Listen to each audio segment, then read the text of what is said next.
What is up, ladies and gentle nerds? It's your boy Graham, also known as HamHawks42 on the internet, and today we are back with another edition of Overthinking MTG, and I gotta tell you that this episode is brought to you by haircuts. They're a wonderful thing, and they're happening again, you guys. I'm so excited. It's funny, actually, I was so excited to get my hair cut last night that when the stylist actually asked, okay, so how's that? I was just so ecstatic that my head weighed so much less that it didn't occur to me that they didn't take anywhere near as much off the top as I would usually like. And there's this kind of awkward framing thing going on with my part that I didn't notice till this morning. I got to be honest. I was just so excited to it's a haircut. I'm so happy. This is great. Are you kidding? How does it look? I feel like $1,000,000. Woo! Anyway, so yeah, it's been like 4 months, guys. It's the little things in life you got to appreciate. Yeah. Anyway, today, speaking of actually things that we want to appreciate, I want to have a special shout out to a listener out there, a gentleman by the name of JD, who popped into my Discord server because of this very show. So thank you, JD. I appreciate you. And this one is going out to you because of your request for a Child of Alara episode. So today we are going to be looking at Child of Alara. It is a very interesting commander and is especially relevant given the recent change to the commander rules. If you're not familiar, the commanders...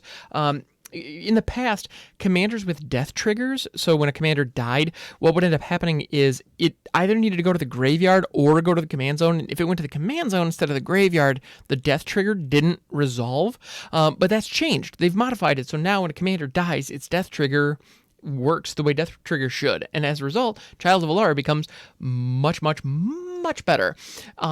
And so let's take a look at what is Child of Alara. Well, it's a 6/6 Trampler, legendary creature avatar for Wooburg, which is one of each color. So it's all 5 colors, which in a commander is actually pretty nice because that gives you a ton of flexibility with your deck building. It means the mana base is probably going to be a little more expensive. However, in the end, you're going to have whatever options you want.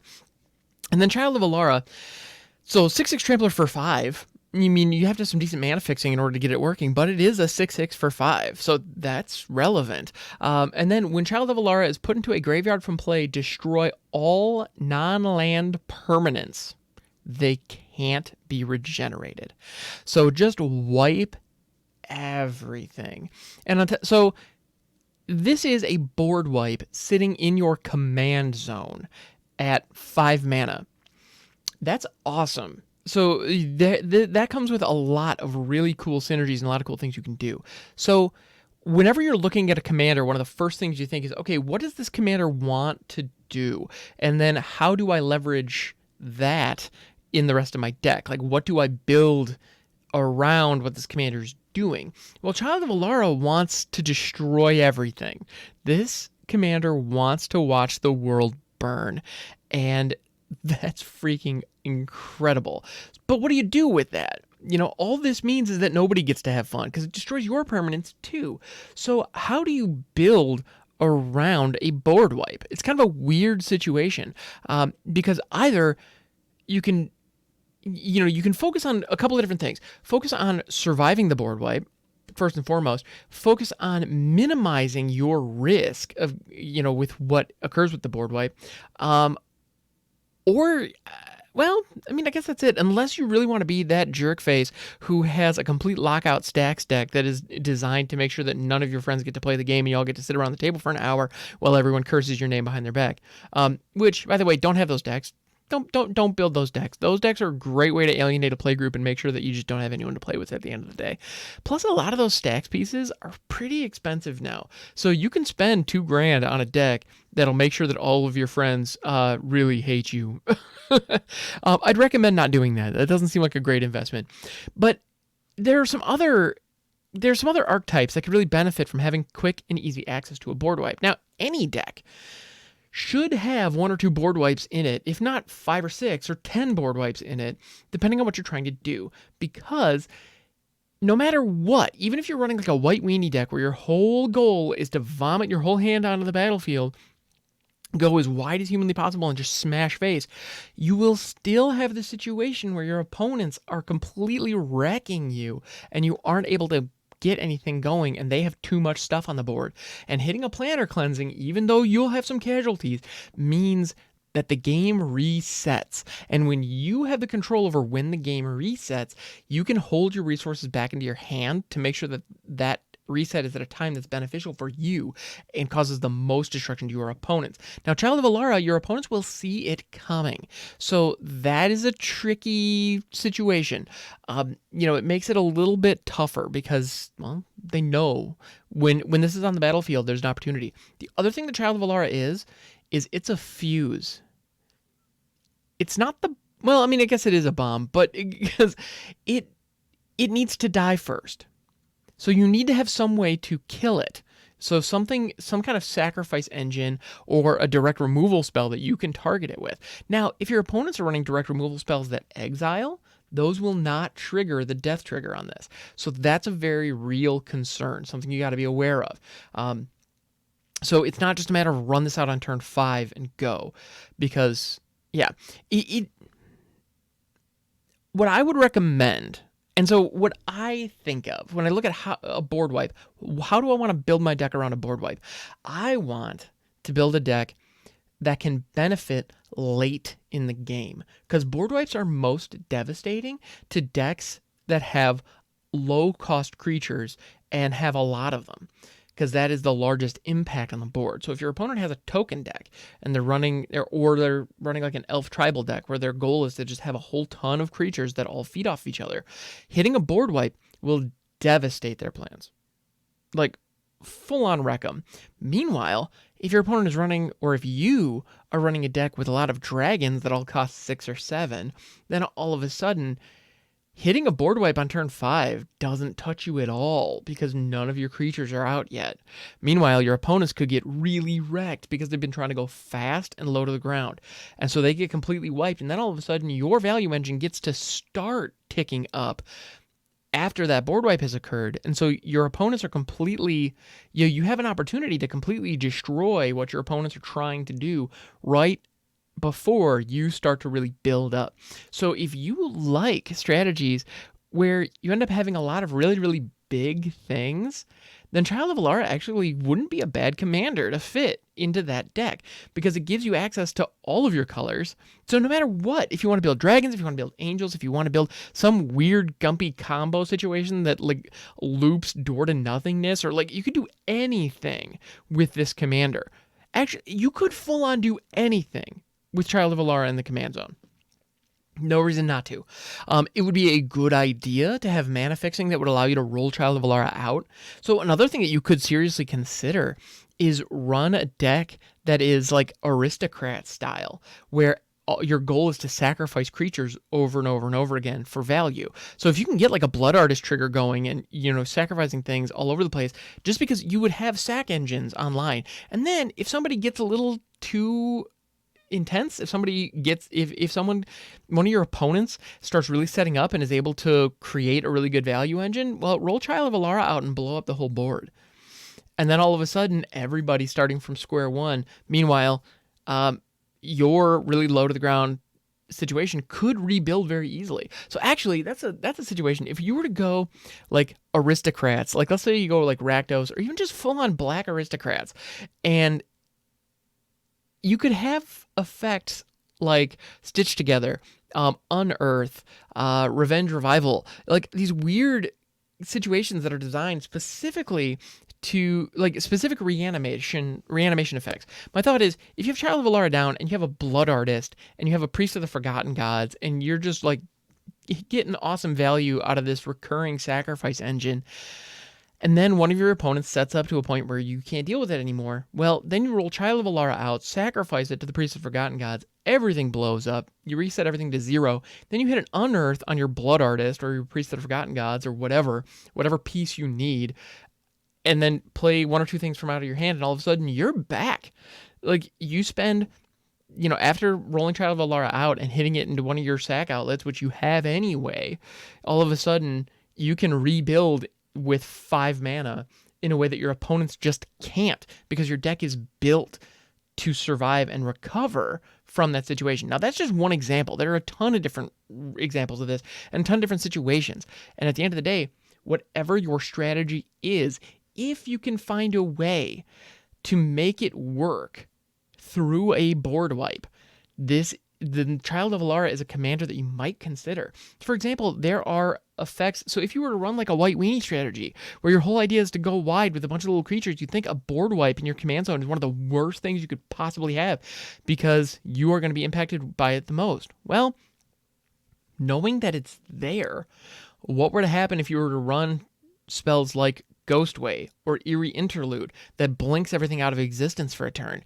What about Teferi's Protection? You can trigger the Child of Alara and then in response hit Teferi's Protection. Then all of a sudden you're fine and the entire rest of the board is completely nuked.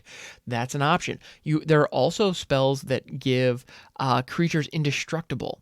So any kind of mass indestructible ability, all of a sudden you're just fine. You could also run like Artifacts and Darksteel Forge. Makes all artifacts indestructible. Also, then Child of Alara becomes destroy all non-artifacts. Non-artifact, non-land permanents. That's pretty darn good. And so you have ways of manipulating it so that it minimizes the damage to you while maximizing the damage to everybody else. So I think Child of Alara is a really cool commander, and it modifies the way that you think about your deck building. Also, that's a lot of slots that you don't need to fill with board wipes, because you have access to this. Another really, really cool thing, you could also build it as Tron. You could build, not Tron.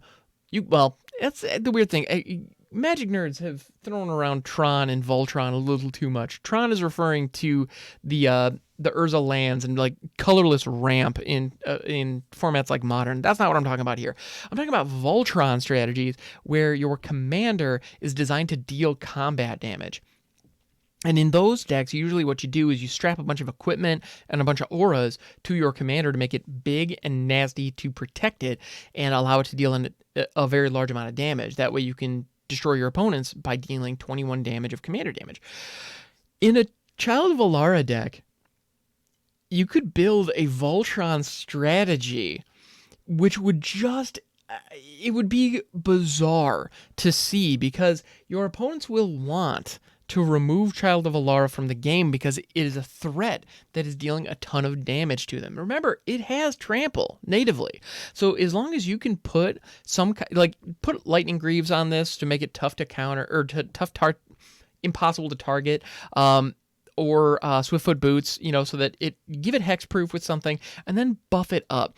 We use cards like Imperial Plate or the swords that all just add power and toughness in addition to other types of protection, just to make it hard to block and hard to deal with.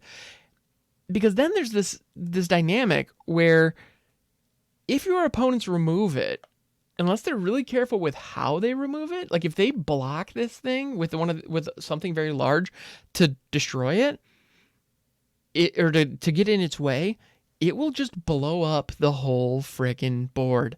So you have this kind of like this weird dynamic where you're like, okay, there's a threat there, I want to get rid of it, but do I want to get rid of it? It forces your opponents to think, what's a bigger threat? This Child of Alara that's like 15/15 with trample and first strike and death touch because of all these things I've slapped onto it, or is the entire board being destroyed a bigger threat? What's worse for you? And then all of a sudden, your opponents get to kind of argue amongst themselves as to what's the biggest issue. And I think the best part about that is you could target whoever has the biggest board because they are the person who has the most to lose from Child of Alara going off. Meanwhile, they then also have the most to lose by Child of Alara sticking around. And so you have this fun dynamic, and the political shenanigans that you can build off of that is just super fun. So I really like Child of Alara. I think it's a fun commander, and I'm looking forward to actually trying my hand at brewing a deck list around it. And the best part about this particular commander is you can build so many different things around it. Like, it doesn't pigeonhole you in any way. Yeah, there are just so many dynamic elements to it. It's a fun design, especially now that the commander death triggers work the way that they should, because you can roll it out on turn 5, and then you can roll it out for 5 mana, rather.